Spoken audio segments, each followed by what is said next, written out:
NCERT solution की इस series में अब हमारे पास दूसरा सवाल हेलो एल्केन हेलो एरीन्स का है।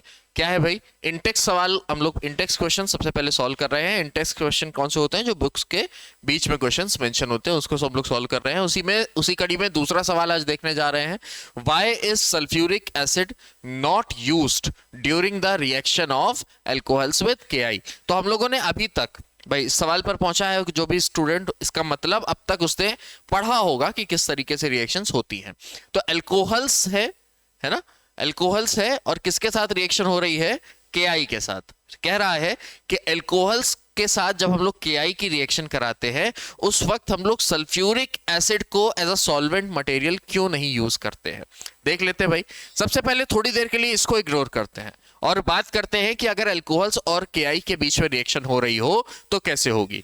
लेट्स से कि हमारे पास एक कोई ये अल्कोहल है जो केआई के साथ रिएक्शन कर रहा है, एक कोई अल्कोहल है जो केआई के साथ रिएक्शन कर रहा है। हमको मालूम है जब भी कभी इसमें से केआई निकलेगा तो केआई के ऊपर कैसा चार्ज आएगा? नेगेटिव चार्ज आएगा। इसके ऊपर पॉजिटिव चार्ज, इसके ऊपर नेगेटिव चार्ज। इन दोनों के बीच में बॉन्डिंग कैसी होगी?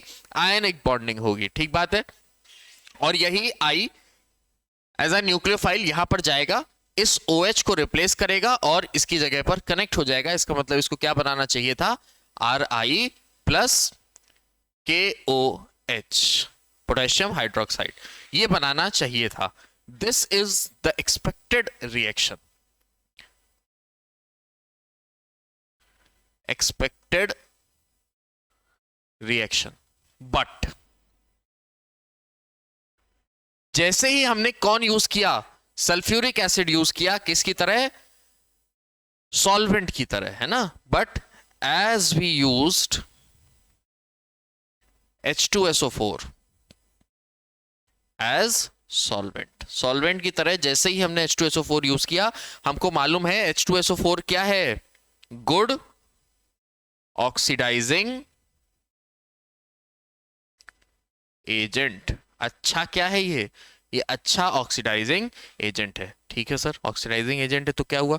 ऑक्सीडाइजिंग एजेंट है तो हुआ ये कि ये जो आई नेगेटिव, अगर मैं शॉर्ट फॉर्म में आपसे बात करूं तो ये जो आई नेगेटिव है, अब सबसे पहले देखो उसी सॉल्यूशन में अल्कोहल भी पड़ा है, उसी सॉल्यूशन में H2SO4 भी पड़ा है और उसी सॉल्यूशन में KI भी पड़ा है। इसका मतलब जो KI है वो भी किसके साथ रिएक्ट करेगा? H2SO4 के साथ रिएक्ट करेगा। हमको मालूम है कि जब KI H2SO4 के साथ रिएक्ट करना शुरू कर देगा तो क्या बना लेगा? HSO4 प्लस HI, जो भी मात्रा में बन रहा हो।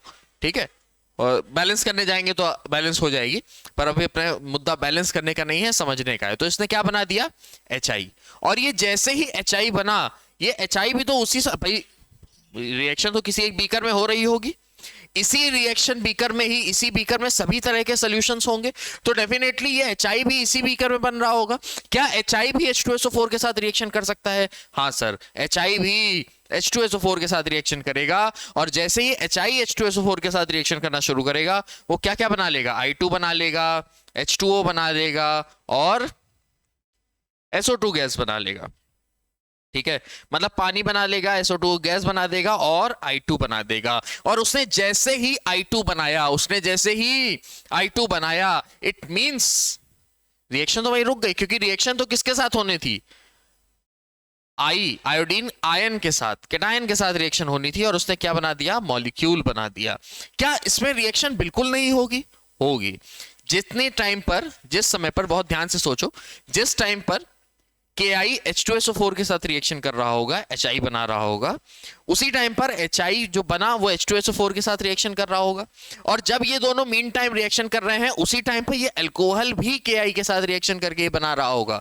लेकिन प्रोडक्ट इतना इतना इतना इतना इतना इतना कम बनेगा कि वो उसको हम नेग्लिजिबल ही मानेंगे। मान लो 100% बनना था तो बना कितना? 2%, 3%, तो वो किसी अपने काम का नहीं है। अगर ये रिएक्शन हमको पॉसिबल करानी है तो हम लोग और भी तरीके के सॉल्वेंट्स का इस्तेमाल कर सकते हैं। ठीक है, तो ये सेकंड क्वेश्चन का सॉल्यूशन हो गया। अगर आपको समझ में आ गया हो तो बहुत अच्छी बात है, कमेंट करके जरूर बताएंगे कि समझ में आया या नहीं आया। Thank you.